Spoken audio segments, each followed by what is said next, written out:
Hey everybody, what is going on? Hexlex here, got another Master Duel video for you, and I am very excited about this one. As a lot of you probably know, not only is Spright my favorite archetype, but Spright Synchro is my favorite, sub-archetype within the Spright archetype, wherein we are using Spright monsters alongside our pal Assault Synchron to make Cupid Pitch and go into high-level Synchro monsters in addition to our Spright endboard. And I am both pleased and flattered by how many people in the Discord server have also taken a liking to this deck. One such person is a friend of the channel and also a Patreon subscriber, Snan, S-N-A-W-N, who is actually on the coaching tier. And during our last coaching session, he showed me Fiend Spright Synchro, and I was thoroughly impressed. I was definitely planning on using the Nightmare Throne Searching Dark Beckoning Beast to do some Spright action. I was planning on that, but I didn't even think about trying Spright Synchro with that. But Snan went ahead and put together an extremely cool and impressive list that I'm quite eager to share with you all today. So again, huge shout out to Patreon member Snan there. If you're interested in that coaching tier, or even if not, if you want to see some more full-length content that I don't post here on the channel, definitely head over to Patreon there. If you subscribe there, again, I post full-length at least, at bare minimum, around 15-minute videos every single day over there. So it's basically like a second YouTube channel. And again, if you are interested in the coaching tier, for an additional fee there, you can also get every month a one-on-one 60-minute coaching session via Discord private call, wherein we can cover anything pretty much you're wanting to improve at the game at as far as Master Duel goes. Yeah, it can definitely help you there. So feel free to check out the Patreon link in the description below if you're interested in that. But Fiend to Spright Synchro. So the idea here is, again, pretty similar to other Spright Synchro decks that we have played in the past. By opening Assault Synchron plus the Dark Beckoning Beast, we're able to go into, again, a Spright board plus Baron and Dissipator. I'm going to show you a game that'll start with a pretty typical turn one combo line, right? So now, it is a two-card combo, and that is, and has always been, the biggest drawback, I think, of Spright Synchro, but especially Spright in general, is that a lot of their plays are two-card plays. So, to help make up for that, we have a lot of searchers that can help get us to those plays. Particularly Nightmare Throne is pretty big for Spright. Did you know that this card is actually Spright support? Because of its ability to grab the Dark Beckoning Beast, and provide multiple level 2 bodies. Not even just the 2, right? Because of course Dark Beckoning Beast grabs a Gate, which grabs another Beckoning Beast, which you can then get an additional normal summon for, but then Gate has the potential to let you get another Beckoning Beast, another level 2 body there. So honestly, I was thinking about this, you know, I'm not the only one though. I've been saying for so long that Spright just needs Nimble Beaver back to 1. Just put Nimble Beaver back to 1 and Spright is back on the menu. But with Throne now being able to search Beckoning Beast, I don't even know if Spright needs the Nimble Beaver back to be viable as more viable as an archetype anymore. I think this is enough. I actually am starting to think that, yeah, Nimble Beaver could stay at 1. We just forego the Nimble package and lean into the Dark Fiend package. We actually also have another target here, and that is going to be the Cap Shell, which is also a level 2 Dark Fiend with 0 attack and defense. If you played Runic Spright in particular, you're probably familiar with this card. Basically, this card is used as a material for just about any kind of summon, or if it's we'll talk about the second effect here in a moment. Basically, it lets you get some draws in, and you are going to use quite a few cards from hand during your combo line, so getting the draws in when you can is very nice. One thing to note about Cap Shell, though, and using it in particular with the Gigantic Spright, right? So Cap Shell, right, says that if this card is detached from an Xyz monster to activate that monster's effect, you can draw 1 card. Gigantic, however, does not detach a material to activate the effect. It activates the effect, and then as part of the resolution, then you detach a material. It's kind of like Time Thief Redoer in that regard, right? So one thing to note about Cap Shell is that if you detach it from Gigantic, you will not get to draw a card for that reason. So do keep that in mind. But of course, still a very, very useful card for Link and also Synchro Summoning. Now, we have the Sprite Sprint as well, and our main target to dump with that is actually going to be the Plague Spreader Zombie. A bit of an old school card that Snan dug up here that is extremely helpful in this deck. Plague Spreader is so good. So here's the thing, right? Again, I'll show off the turn 1 combo line in our first duel, but to give you an idea of how good Plague Spreader is, you can dump it with Sprite Sprint, stack a card to bring back the Plague Spreader, and then synchro with it. Now, that'll cause the Plague Spreader to get banished. However, because we're synchroing with a level 8 dragon, actually it's usually going to be the Stardust, you can make Dissipator and then bring back the Plague Spreader. Plague Spreader can then be used for another Synchro Summon, and it'll go back into the graveyard. And guess what? This card is not once per turn. So you can also bring back the Plague Spreader again, right, via its own effect. And if it would be banished, you can instead just overlay it with the Sprint for Gigantic. Gigantic, detach the Plague Spreader. Because it's going from an Xyz material to the graveyard, it won't get banished. It'll go to the graveyard. And, of course, again, not once per turn, you could, in theory, summon back the Plague Spreader a third time if you need another level 2 body. So, this card is cracked. Like, the fact that this is not once per turn actually comes up quite a bit in this deck. It's very, very good. Caligo Clawcrow is, of course, always ever going to be our Cupid Pitch target. And, I mean, the rest of it is probably pretty self-explanatory. Like I said, we got the Nightmare Thrones to grab the Beckoning Beast, we got Tuning, as well as one single copy of On Your Mark, Get Set, Duel, in addition to 3 tunings. I like, and this was actually, again, this is Snan's idea, not even mine. So I really like it, though. I like having the additional searcher for the Assault Synchron beyond just the tunings, because the Synchro side of the deck is pretty important. However, even if you don't have access to Synchro plays, you can still, of course, just make a Sprite board, and you're still all good there. So, yeah, I'm quite eager to get into these games and show you all how this extremely cool deck works. So, without further ado, I'm just going to break the list down here card by card, and then we'll start watching those. So we're on 1 Plague Spreader Zombie, 3 Max C, 1 Caligo Claw Crow, 1 Cap Shell, 3 Dark Beckoning Beast, 2 Sprite Blue, 2 Sprite Jet, 2 Sprite Red, 2 Sprite Carrot, 3 Assault Synchron, 3 Ash Blossom and Joyous Spring, 3 Tuning, 3 Nightmare Throne, 2 Opening of the Spirit Gates, 1 On Your Mark, Get Set, Duel! We got 2 Called by the Grave, 1 Crossout Designator, 2 Sprite Starter, and then 3 Infinite Permanents for our main deck. For the extra deck, we're on 1 Cupid Pitch, 1 Stardust Dragon, 1 Stardust, Excel Synchro Stardust Dragon, there we go, 1 Balm de Fleur, we got 1 Bestial Dissipator, 2 Gigantic Sprite, 1 Super Star Slayer, Typhoon Sky Crisis, 1 IP Masquerena, 2 Sprite Elf, 1 Sprite Sprint, 1 IP Masquerena, 1 Nightmare Unicorn, and 1 Mech Knight Crusadia Avermax. That'll do it for the list. Let's watch these games. Alright, so our first opponent is going to be on Yubel. That's probably not going to be a big surprise, and spoiler alert, it's not going to be the only Yubel deck that we end up playing against here. But we're going to take the first turn, and like I said, I'm going to start off by showing you a pretty simple turn 1 combo line. So here we open the Assault Synchron and the Nightmare Throne. We are good to go for these plays. So I'm going to lead by activating the Nightmare Throne. Of course, we're going to add the Dark Beckoning Beast. Normal summon Dark Beckoning Beast. Activate the effect to add Opening of the Spirit Gates. We can then activate Opening of the Spirit Gates to add another Dark Beckoning Beast. Additional normal summon. Now, even if you didn't open Cap Shell, you could, of course, just extra normal summon the other Dark Beckoning Beast here. From there, we're going to special the Assault Synchron.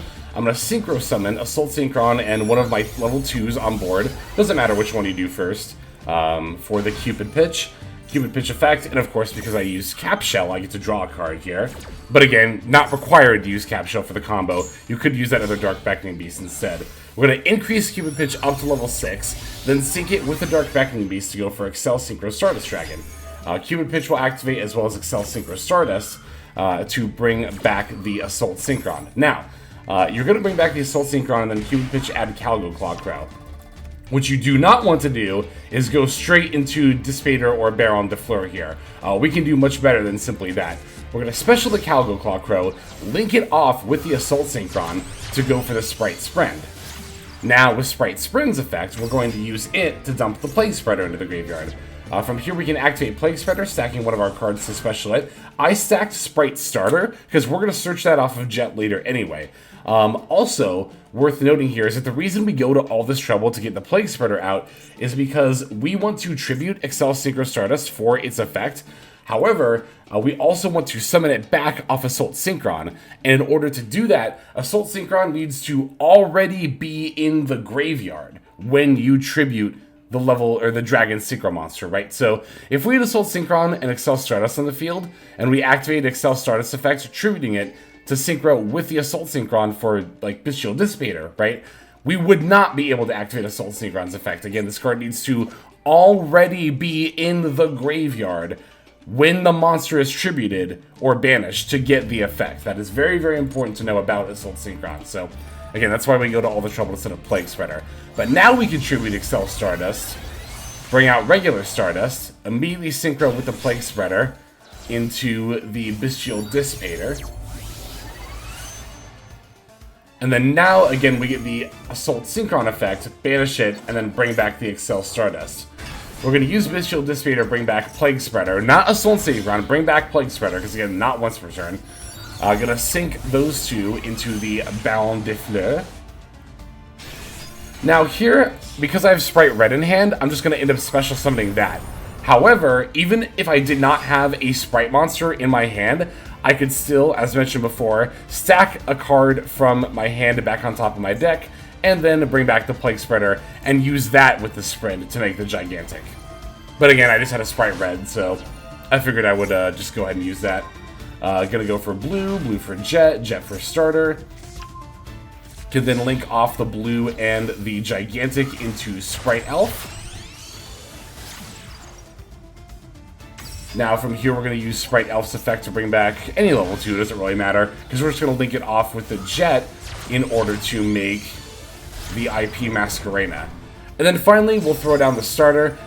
Carrot I think is best to grab here because we already have a monster negate in the form of Dissipator. So that is the end board. Obviously set call by aside. Opening Assault Synchron plus Dark Beckoning Beast will get you a monster negate, a spell trap negate, an Omni negate, a revive, and then of course the IP Masquerena. So that's not too shabby if I do say so myself. Now here, because it's Yubel, they have a super poly, so they get to just fuse away the IP with the Dissipator, going for the Mud Dragon. Not an ideal start, however we can use the Elf to simply bring back the IP, and we of course haven't used the effect yet, so we can still go into like SP if we need to, or no, we can't go into Avermax anymore because IP was no longer summoned from the extra deck. Here I decided to let the battle happen. We'll just let that go through. Main phase 2, they're going to summon the Dark Beckoning Beast. I decided to take a chance here and use the Baron de Fleur. My thought process was, okay, if I use Baron to pop the Beckoning Beast, the follow-up is probably going to be Throne or Nightmare Pain. But no, they actually had the gruesome Grave Squirmer in particular here, so not the most ideal, but at the same time, things could still be worse. They're going to get worse, don't worry. Linking off Mud Dragon and Grave Squirmer, the opponent's going to go into the SP Little Knight. They then get to banish, going for the Elf. Of course, they can't target my Baron de Fleur. Grave Squirmer is going to try to bring back the D-Lotus, I imagine, so I'm just going to call by it. Grave Squirmer actually doesn't target those, so they do still get to bring back Beckoning Beast, but absolutely going to negate the Samsara D-Lotus here. Alright, extra normal summon. Turns out they had another Lotus in hand, as well as the Nightmare Pain! God, they literally had a handful of extenders! I think I did probably just shotgun my Disruption a little bit too early here. I just kind of assumed... Well, I think the reason I assumed that they weren't going to have that many extenders is because they went to battle early, but to be fair, they battled early to try to out some of my board before making plays here, so... Also, this Yubel build is on Sprite Elf, which is kind of interesting. Alright, here I'm going to normal summon the Beckoning Beast. Activate Baron. They've got the Little Knight. They also got the Elf effect as well. That's not that big of a deal, but it just brings back a Beckoning Beast. Alright, banishing the Carrot, popping the Elf. Gonna use the Plague Spreader effect to summon. The thing is that there's still the Phantom and the Pain that we have to deal with. And as long as Nightmare Pain is in play, we are going to be forced to battle into the Phantom and take the damage here. So, using Elf, we bait out the Phantom effect. Now, they're going to pop for Spirit and still summon the Yubel. So the only real way around this I can see is to go into the Starslayer Typhoon and bounce the Yubel back to hand. So we can battle in for a little bit of damage, but this doesn't really solve our problems long term. Because they can still Nightmare Pain and pop the Yubel in hand. We do get our Carrot back. They get Little Knight back, though. Alright, they're going to immediately go for... That Phantom of Yubel. God, the card is so ridiculously good. Alright, gonna Carrot and try to stop the Pain, but of course they have the Phantom, so they get to just do that. Yeah, popping a Spirit from deck, popping the Yubel in hand, adding Gruesome Gravescormer. Both Spirit and Yubel are going to proc here, and then they also have Gravescormer, so it's pretty Jover for us at this point. Because they also still have the Nightmare Pain on the field as well. Yeah, they already have enough Yubel monsters to reflect damage back into me, so... Yeah, I usually don't like to start off with a loss, however... We're going to have some cool wins coming up. It's just that none of those cool wins really did a super typical turn 1 combo line. And I always like starting off with that. So, yeah, we're going to play against other Yubel decks, and we're going to beat other Yubel decks. But this one in particular, they just had Super Poly plus every extender in the world. But anyway, but yeah, hopefully that gives a good idea of what the typical turn 1 combo line for the deck is like. Let's see our next duel. Alright, here's another game against Yubel. It's actually going to be another pretty back and forth game like that last one. Well, even more so than that last one. Spoiler alert, this is going to be an 11-turn duel. 11 turns. Yeah, opening hand here is actually just not great at all. This is one of the few hands I've had where just did not open very many plays here. And honestly, mainly just because of not opening any Sprite monsters, of which we have quite a few, so... Just getting a little unlucky here. I'm still going to go for the Cupid pitch and get the draw off the Cap Shell. See if I can get a hand trap or maybe even a Sprite starter or something, right? Yeah, on your market set Duel. Unfortunately, does not do that much here. If you want to, you can play this card instead of tuning. Just know that you can only get the search if you control no other cards. So this card is like fine turn 1, but pretty much never good after that, which is why I vastly prefer the tunings. Alright, so I'm going to Astro Nightmare Throne. They have the same star at D-Lotus, but we also have the Called By set, so we can still put a stop to that. They've now used their normal summon as well, so unless they have Nightmare Pain plus a Dark Monster in hand, I was going to say, yeah, there's probably not much they can extend into here. Alright, opening the Spirit Gates is a fine draw in this situation. I'm going to use that to grab the Dark Beckoning Beast, normal summon. Oh, we're not activating because we already, I think we already have the other... Yep, the other opening is already in the graveyard. We actually milled it off the top with the tuning. So if you're wondering why I didn't search with Beckoning Beast there, that would be why. But Cupid Pitch and Excel Stardust activating. Imperm on the Excel Stardust is a little annoying, but definitely not that big of a deal. And then Cupid Pitch gets to add the Calgo Claw Crow. We can use opening here to pitch the Plague Spreader, bring back Cap Shell, Special Crow, link off Crow and Cap Shell into Sprint. I debated not going into Sprint here, actually, and going straight into Elf instead, but not only did this end up baiting out Ash Blossom, but I was like, you know what, we can dump an Assault Synchron here and that'll still be fine. Because I didn't want to use both of my elves that early, because basically, no matter which Link 2 I make here, Elf or Sprint, I'm going to end up using it to go into Gigantic, so this is already definitely panning out to be a longer duel, which we already know is going to be a very long duel, so the more I can save, like, Elves and Gigantics, the better. If you think you're going to be in a long game... Oh, also, that's a really fun thing about this deck, too, right? So opening the spirit gates, we actually get the effect, the bonus effect here because we do control a level 10 monster, getting to add back that extra opening. Just a fun little tidbit there, but oh, Super Poly was our last card. Ah, these Yubel decks and their Super Polys, I swear. But yeah, no, definitely a thing to note if you're playing longer games, like grindy games with Sprite in general, really, is that the more you can save your elf and gigantic summons, the better.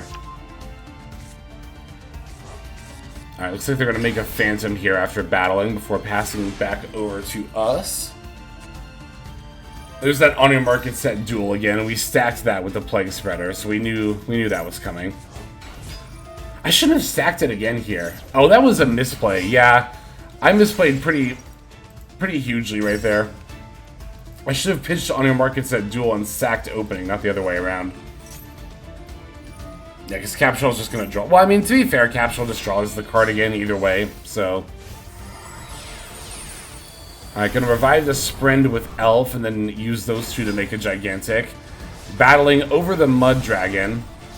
And then passing, because I don't want to proc this Phantom of Yubel, right? Because here's the thing.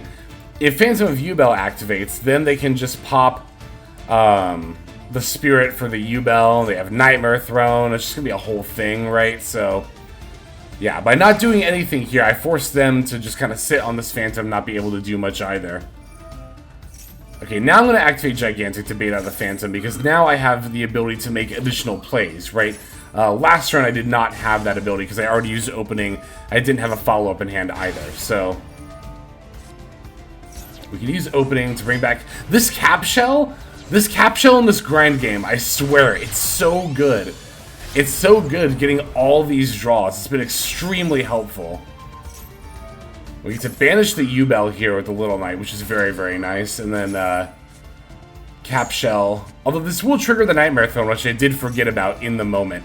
However, what I can do here is use Sprite Carrot to negate and destroy the Nightmare Throne. Not what I planned, but we'll take it. Alright, I'm going to set the call by before passing here, in case they try to go into, like, Samsara D-Load or something. But no. They're just going to go into another Phantom. However, call by can be used against Phantom as well, so. Alright, here I draw Tuning. Gonna use the opening, though, again. Bring back Cap Shell again. Link it off again. Draw again. It's cool, you know, you would think this is like a Glass Cannon combo-style deck from seeing the typical turn 1 line, but as I'm proving, as I'm demonstrating here, we have the ability to play this grind game, you know, with our deck here. Also, we've seen so little of our Sprite engine. I might kingdom for a blue or a jet by this point, like seriously. Nope, we're still just getting another carrot. We're also out of Gigantics by this point, by the way. Okay, here's the Phantom effect. Finally triggering that so I can use the call by on it. They're going to max C, but I have the crossout designator for that, which I set forever ago. And then now we finally, 11 turns in, end up taking the W there. So yeah, I wanted to show this game after the first one to not only demonstrate that, like, yeah, we can win against Yubel, but we can also win a grind game against Yubel. Because again, this kind of matchup you would think would be one where the Yubel deck is favored in the grind game, and this again looks more like a Glass Cannon style combo deck. But we have a lot of ability to play the long game. You just have to use your resources well with Sprite to play the long game. But certainly in our last game, we have at least one more coming up here, so let's go into that. Okay, I think we'll do one more duel here. This opponent's going to be on Cash Tira, which is a pretty bad matchup for me a lot of the time here. So, let's see what they got. They're going first. Going for the Planet Pathfinder. I'm going to throw down the Imperm against that. Alright, they're still going to use the Pathfinder to get it off the field, so that way they can special summon the Ogre here. I could have maxied after they did the Pathfinder, but I'm actually kind of glad I didn't, because now I'm going to do the maxi against the Theosis instead. And if I had maxied after they Pathfindered, they probably would have just specialed Ogre and then passed and not activating Theosis, but now we can get more draws, right? And we can definitely, like, force them to, like, they're either going to use the Theos for Fenrir and pass, or go into more plays and get us more draws. I think either way, we definitely like that here. That's the thing about Max C that I actually want to talk about in my upcoming hand trap video, because I am planning on making a big video about how to use hand traps and stuff. But I think rather than focus on this particular meta, I'm going to talk about the hand traps themselves, right? And how I like to use them generally speaking, as well as probably throwing a section at the end of like, okay, against this deck you typically want to do this, etc., etc. But I think the more useful skill to learn is to learn like the best use cases for each individual hand trap, right? Shovel attack was kind of brutal here. They ripped out the imperm, but so like with Max C there, again, we could have tried to sneak in a draw early, but I like waiting and forcing the opponent to use more resources instead of just being able to hold on to them and pass turn, right? Okay, that's definitely preparation that is set. So having to play into an Arise Heart here, and we don't have the luxury of the Imperm anymore. However, this really is not that big of a deal. I've always maintained that Arise Heart is not a big deal. I mean, yeah, it's got a macro. It's macro plus Trident. Ooh, scary, but like, whatever. It's not, it doesn't have any negates, it doesn't have any target protection. It has no protection at all. It's just an extremely vulnerable card. Alright, so we're going to starter. They're going to use the Kashtira preparations for the Fenrir. Going for the Sprite Red. I actually thought this was going to be the game where we played through a Nibiru, but I guess it's the one where we played through an Arise Heart instead. Alright, special Carrot and Jet. Fenrir F, banish the red. That's completely fine by this point. So now what we can do is link off the Carrot and the Jet for the Elf. And you're probably thinking, Elf? Hex, you don't have any monsters in the graveyard. Arise Heart's been banishing everything. But we do have a level 2 monster in the graveyard. It is the Max C. Alright, so now we can overlay the Elf and the Max C. Going into, of course, the big Gigantic at 3,200. And here's the... Oh, we are playing through Nib. I forgot this was the same game. We played through a Arise Heart and a Nibiru. Oh, that's right. Well, we didn't play through the Nibiru, but rather the Nibiru token here is actually going to be a lot more valuable than it might seem. I'm, of course, going to Ash Blossom this top decked Prosperity. And here's the thing, right? Even if they preparations for a Fenrir, they can't banish the token with Fenrir, because Fenrir banishes monsters face down, and tokens cannot be banished face down. So I forgot this is the game where they Arise Heart and Nibbed. That actually still wasn't the Nib game I thought of. The other Nibiru game, they actually Nibiru'd during our turn 1, but they did it while we had Assault Synchron plus Excel Stardust up. So I simply chained the Excel Stardust effect, and for those who might not know about Excel Synchro Stardust, the monster that you summon off of it is unaffected by card effects for that turn. So we went into the Dissipator, it wasn't affected, and then we're actually able to finish our combo line even through the Nibiru. So yeah, it's definitely possible for this deck to play through many different hand traps. And again, even in this game, you saw how we played through the Arise Heart and the Nibiru from the Kashtira opponent. So very, very cool stuff. Once again, just got to give a huge shout out and thank you to Snon for building this build here. It's been working very, very well, and I'm extremely satisfied with it. Hopefully you thought this Fiend Sprite Synchro was very cool too. But that'll be it for this one. Let's just go ahead and move now to our outro. Hey everybody, Hexlex here. Just want to give you a huge thanks for watching all the way to the very end of the video. Believe it or not, that is actually one of the best ways that you can support the channel, is by watching the videos in their entirety. But there are many ways in which you can support the channel if you are so interested. The names that you're seeing on screen here, I gotta give an extra special thanks to, because these are people who have chosen to either become a member on YouTube, which if you're interested you can do as well via the join button next to the subscribe button down on there, or have signed up over on Patreon and become members there. Link to that is going to be in the description below. Without the support that is being offered by, again, all the people that you're seeing on screen right here, I would not be able to take the time to dedicate to uploading daily YouTube videos. So thank you so very much. But there are also other ways you can support as well. Again, link to the description below. If you like my deck tracker that you'll see in a lot of my videos, the Untapped Companion, you can download that for free, and if you use my affiliate link down there, then that also goes a long way towards supporting the channel. That's, again, free. So is subscribing here on YouTube. That's also free and a huge way to support. You can also check out Twitch, once again linked in the description below. Following and subscribing over there will not only support as well, but also give you notifications of when I go live if you want to catch some of the live streams. But really, no matter how you choose to support, it all adds up and it all definitely means the world. So thank you, each and every one of you. For now, this is Hexlex. I'm going to be signing out. But more than that, I'm hoping that you have a fantastic day.